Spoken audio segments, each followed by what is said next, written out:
Hello everyone. तो हमने आस्था IAS के नोट्स को पढ़ना स्टार्ट किया था और पहले वीडियो में हमने गांधी जी के राजनीतिक दर्शन के बारे में पढ़ा था। सिलेबस हमने देखा था कि इस नोट्स में क्या क्या दिया गया है, जिसमें हमने गांधी जी के टॉपिक से स्टार्ट किया था और गांधी जी के राजनीतिक दर्शन के बारे में हमने पढ़ा था। राजनीतिक दर्शन में अर्ध संरक्षणवाद, सत्याग्रह, अहिंसा और सर्वोदय के बारे में हमने जाना था। आज गांधी जी से रिलेटेड आगे के जो टॉपिक्स दिए गए हैं, सामाजिक दर्शन में वर्ण व्यवस्था, महिला की स्थिति और मद्यपान, इसके आगे शिक्षा दर्शन और आर्थिक दर्शन, इन सारी चीज़ों को हम इस वीडियो में देखेंगे। तो गांधी जी का सामाजिक दर्शन के बारे में दिया गया है। इसमें है वर्ण व्यवस्था। वर्ण में देखना है वर्ण और जाति। वर्ण में इसके कार्य क्या है? वर्णवाद को समाप्त करो और जाति को खत्म करने के लिए कहा गया है। महिला में देखा गया है महिला को समानता मिलनी चाहिए। इसमें क्या क्या बात की गई है? तो बाल विवाह, दहेज, पर्दा प्रथा, विधवा पुनर्विवाह और देवदासी प्रथा। और इसमें क्या गया कि कहा गया है कि बाल विवाह जो है वो परिस्थितिजन्य है। सबसे पहले इसका उल्लेख मनुस्मृति में किया गया है। और जो देवदासी प्रथा है पहली बार कालिदास के मेघदूतम में इसकी की गई है व्याख्या। उसके बाद मद्यपान में दिया गया है। मद्यपान को गांधी जी ने दीमक कहा था, दीमक की संज्ञा दी थी। इनका थेरो का बहुत प्रभाव देखने को मिलता है।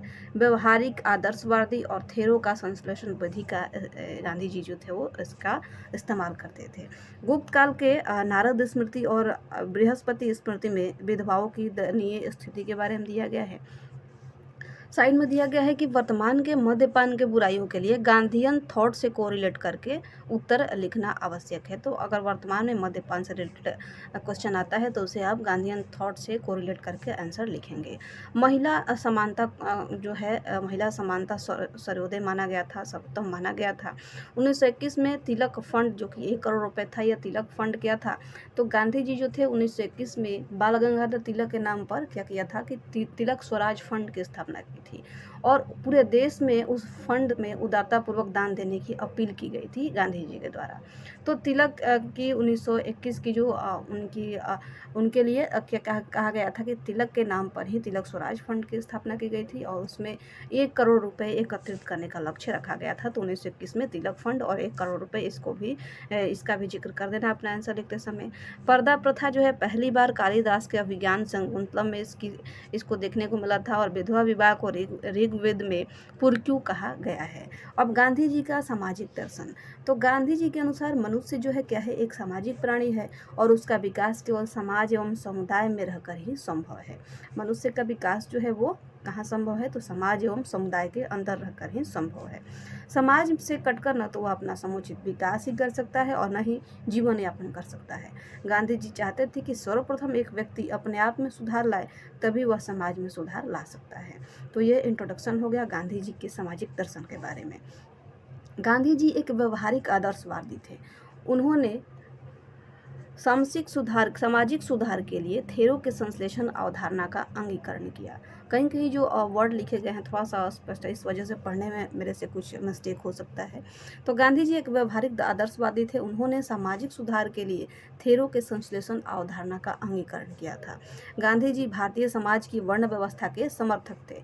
वर्ण व्यवस्था क्या था? जो 4 वर्णों में समाज को बांटा गया था, ब्राह्मण, क्षत्रिय, वैश्य और शूद्र। तो इस व्यवस्था के वो समर्थक थे। उनका मानना था कि वर्ण कार्यों का विभाजन, इससे समाज में समानता स्थापित होती है, क्योंकि यह जन्म पर आधारित न होकर व्यक्ति के कौशल पर आधारित होता है। गांधी जी ने वर्णवाद का घोर विरोध किया। उनके अनुसार इसी समाज में अस्पृश्यता प्रारंभ हुआ। गांधी जी का विश्वास था कि अस्पृश्यता हिंदुत्व का अंश नहीं है, क्योंकि वह रोग है जिससे कई सदियों से हिंदुत्व पीड़ित अथवा प्रभावित रहा है। गांधी जी के अनुसार पाप मूलक संस्था किसी भी धर्म का अंग नहीं हो सकता। यह मानवता के विरुद्ध घोर अपराध है। जिसने समाज में दरारें उत्पन्न कर उसे अत्यंत बनाकर रख दिया है। गांधी जी ने कहा कि अस्पृश्यता को दूर किए बिना स्वराज का कोई अर्थ नहीं है। गांधी जी का मानना था कि जब तक हम अछूत वाली व्यवस्था को, अस्पृश्यता को व्यवस्था को दूर नहीं कर देते, तब तक हमारे पास अगर स्वराज मिल भी जाता है तो उसका कोई अर्थ नहीं है। उन्होंने अस्पृश्यता को एक कृत्रिम चीज बताया जिसका नैतिक एवं बौद्धिक विकास से कोई संबंध नहीं है। गांधी जी ने माना कि छुआछूत की भावना रही तो हिंदू धर्म और देश दोनों बर्बाद हो जाएगा। इसलिए उन्होंने दलितों के उद्धार के लिए हरिजन उद्धार कार्यक्रम, हरिजन सेवक संघ कार्यक्रम प्रारंभ किया और हरिजन पत्रिका के माध्यम से इनके सामाजिक समस्या को राष्ट्रीय आवाज बनाया। तो गांधी जी जो थे वो अस्पृश्यता के बिल्कुल विरोधी थे, अछूत व्यवस्था के बिल्कुल विरोधी थे और इसको उन्होंने क्या बताया कि कृत्रिम चीज़ बताया था, एक आर्टिफिशियल चीज़ बताया था जिसका कि नैतिक और बौद्धिक विकास में कोई संबंध नहीं है। उन्होंने ये भी माना कि छुआछूत की भावना अगर रही तो हिंदू धर्म और देश दोनों ही बर्बाद हो जाएगा और इसके लिए उन्होंने क्या किया कि हरिजन उद्धार कार्यक्रम, हरिजन सेवक संघ नामक कार्यक्रम को स्टार्ट किया। हरिजन पत्रिका भी उन्होंने स्टार्ट किया जिसके माध्यम से उन्होंने जो ये अछूत समुदाय के लोग थे इनके सामाजिक समस्या को राष्ट्रीय आवाज भी बनाया। गांधी जी ने महिलाओं का समर्थन करते हुए कहा है कि भारतीय महिलाएं शक्तिशाली, योग्य, चरित्रवान एवं अपने कार्यों के लिए दृढ़ प्रतिज्ञ होती हैं और तथा जीवन के प्रत्येक क्षेत्र में पुरुषों के साथ कंधे से कंधा मिलाकर आगे बढ़ते जाती है। गांधीवादी दर्शन पुरुषों एवं महिलाओं को एक समान स्तर प्रदान करता है और मानता है कि एक के अस्तित्व का औचित्य दूसरे के बिना सिद्ध नहीं होता है। उन्होंने महिलाओं के सामाजिक कुप्रथाओं जैसे पर्दा प्रथा, बाल विवाह, विधवाओं की स्थिति का कड़े शब्दों में निंदा किया है। तो महिलाओं के प्रति ये उनकी अवधारणा थी गांधी जी की कि जो भारत की महिलाएं हैं शक्तिशाली हैं, योग्य हैं, चरित्रवान है और पुरुषों और महिलाओं को उन्होंने एक समान स्तर पे देखा था, एक समान मानते थे। गांधी जी ने पर्दा प्रथा की आलोचना करते हुए कहा है कि इसमें चरित्र की पवित्रता नहीं आती क्योंकि चरित्र का विकास भीतर से होता है। महिलाओं को यह विचार अपने हृदय से निकाल देना चाहिए कि वे पुरुषों की दासी हैं और उनका अन्य पुरुषों की वासना और उनका जो जन्म है वो पुरुषों की वासना के लिए हुआ है। तो गांधी जी जो थे महिलाओं को यह विचार अपनाने के लिए प्रेरित करते थे कि उनको अपने हृदय से ये बात निकाल देनी चाहिए कि जो महिलाएं हैं वो पुरुषों की दासी हैं और उनका जो जन्म हुआ है वो पुरुषों की वासना के लिए हुआ है। ये विचार महिलाओं को अपने दिमाग से निकाल देना चाहिए, गांधी जी के द्वारा ये कहा गया था। उन्हें स्वयं को चारित्रिक श्रेष्ठता, योग्यता तथा विवेक के उच्च गुणों से अलंकृत करना चाहिए। और बाल विवाह के बारे में उन्होंने क्या कहा था गांधी जी ने बाल विवाह को लेकर, तो गांधी जी को बाल विवाह मान्य नहीं था और उन्होंने इसका पुरजोर विरोध करते हुए समाज सुधारकों से इस कुप्रथा का विरोध करने का अनुरोध किया। उनके अनुसार बाल विवाह से दंपति के स्वास्थ्य पर प्रतिकूल प्रभाव पड़ता है, बच्चे भी अधिक होते हैं, मातृ एवं शिशु मृत्यु दर अधिक होता है, साथ ही साथ बच्चे भी विकलांग होते हैं। इसके अतिरिक्त उन्होंने दहेज प्रथा का भी विरोध किया और इसे समाज के विनाश का कारण माना क्योंकि इस प्रथा से महिलाओं की सामाजिक स्थिति कम मानी जाती है।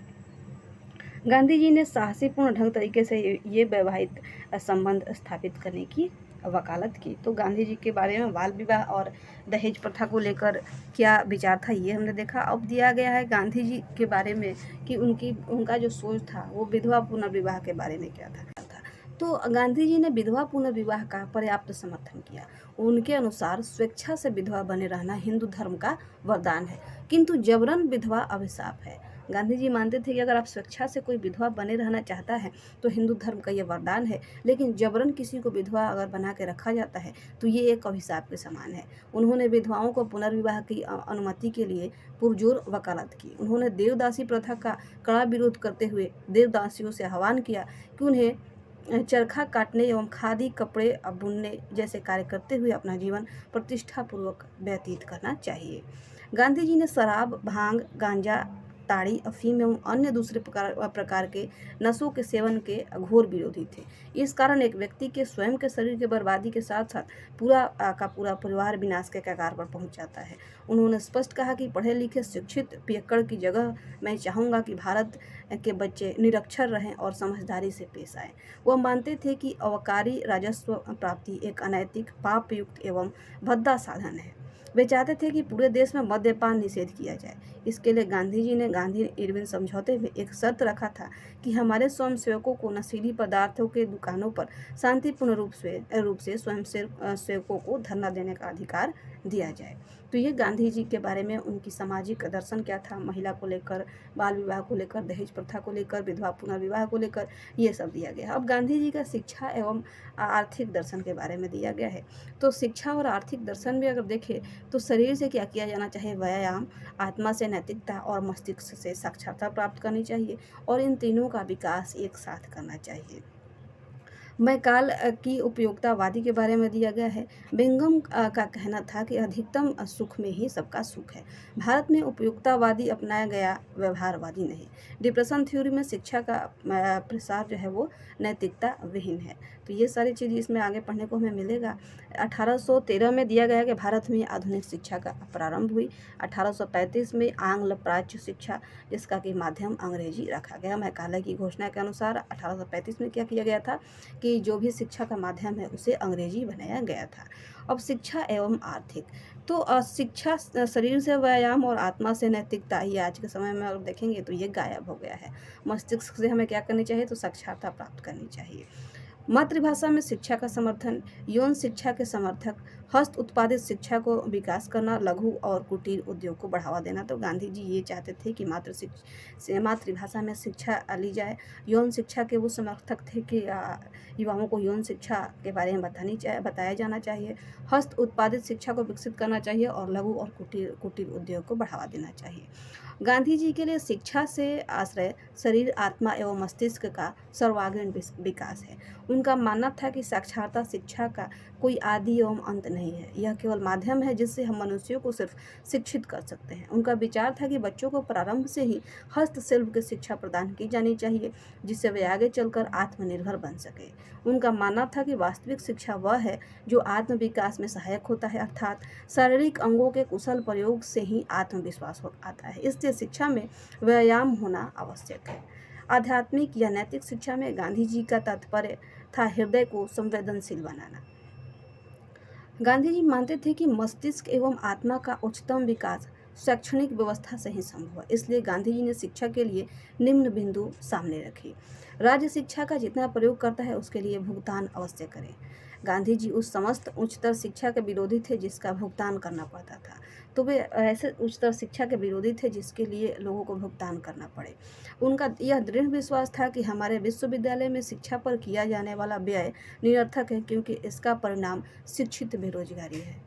विदेशी भाषा के माध्यम से प्रदान की जाने वाली उच्च शिक्षा शब्द के लिए आध्यात्मिक एवं नैतिक रूप से अपूर्णीय क्षति है। गांधी जी यौन शिक्षा को पाठ्यक्रम के रूप में पढ़ाने के पक्षधर थे, लेकिन इस संदर्भ में उनका उद्देश्य वासनात्मक भावनाओं पर विजय प्राप्त कर चरित्र निर्माण से था। उनका ये उद्देश्य था कि जो वासनात्मक भावनाएं हैं इस पर विजय प्राप्त कर लिया जाए और उससे चरित्र निर्माण किया जाए। इस प्रकार की शिक्षा से बच्चों में स्वयं एक मानव तथा एक दानव के बीच अंतर का ज्ञान आता है। इससे बच्चा अपने हृदय और मस्तिष्क का प्रयोग कर अपने अंदर के अवगुणों का त्याग कर देगा और मानवतावाद के मार्ग पर चलने का प्रयास करेगा। गांधी जी की आत्मकथा हिंद स्वराज से हमें एक और जानकारी मिलती है कि गांधी जी ने इस बात की ओर संकेत दिया है कि वास्तविक शत्रु अंग्रेजों का राजनीतिक प्रभुत्व न होकर आधुनिक पाश्चात्य सभ्यता है, जो धीरे धीरे भारत को जकड़ते जा रही है।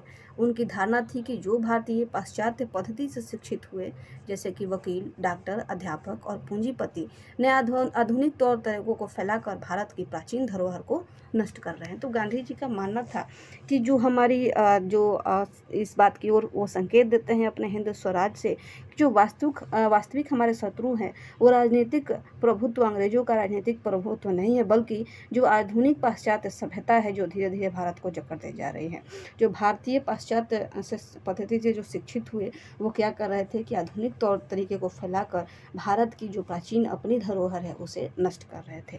इस पुस्तक में गांधी जी रेलगाड़ी की इस बात के लिए आलोचना की थी कि रेल जो है वो खाद्य पदार्थों के निर्यात में सहायक है, जिससे अकाल फैलती है।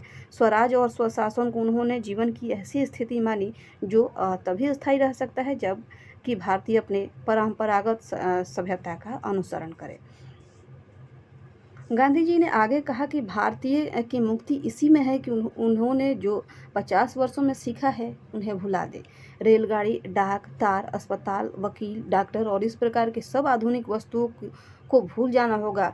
20वीं शताब्दी के परिप्रेक्ष्य में से यह विचार स्वप्नदर्शी एवं प्रगति विरोध प्रतीत होते हैं, परंतु वास्तव में उनके विचार किसानों एवं कामगारों पर हो रहे बड़े आधुनिकीकरण के दुष्प्रभावों का व्याख्या करता है। यानी कि जो गांधी जी के विचार थे कि जो रेलगाड़ी, डाक, तार, अस्पताल, वकील, ये जो आधुनिक वस्तुएं हैं इनको हमें भूल जाना चाहिए। तो अगर वर्तमान परिप्रेक्ष्य में देखें, 20वीं शताब्दी के परिप्रेक्ष्य से अगर देखते हैं हम, तो ये जो विचार हैं वो प्रगति विरोधी प्रतीत होते हैं, यानी कि इनसे प्रगति में विरोध होता है। लेकिन अगर वास्तव में देखा जाए तो उनके विचार जो हैं वो किसान हैं, कामगार हैं, उनके लिए जो आधुनिकीकरण हो रहा है तो उनके काम पर, उनके जीवन पर बहुत ही ज़्यादा दुष्प्रभाव आ पड़ रहा है। तो इस मायने में गांधी जी के विचार जो हैं वो अच्छे माने जाते हैं। आगे चलकर इसी आधार पर गांधी जी ने अपने आर्थिक विचारों को एक निश्चित दिशा देने का प्रयास किया। इसलिए गांधी जी हस्तशिल्प उद्योग के समर्थक और पक्षधर थे। इसलिए उन्होंने खादी ग्राम उद्योग को पुनर्गठित किया और इसके अंतर्गत कई कार्यक्रम को चलाया। इस कार्यक्रम में से गांधी जी ने गरीबों के लिए गरीबी की एक स्थिति को सीमा तक सुधारने में सफल रहे और आर्थिक सुधारों की प्रगति चेतना जागृत करने में सफल रहे।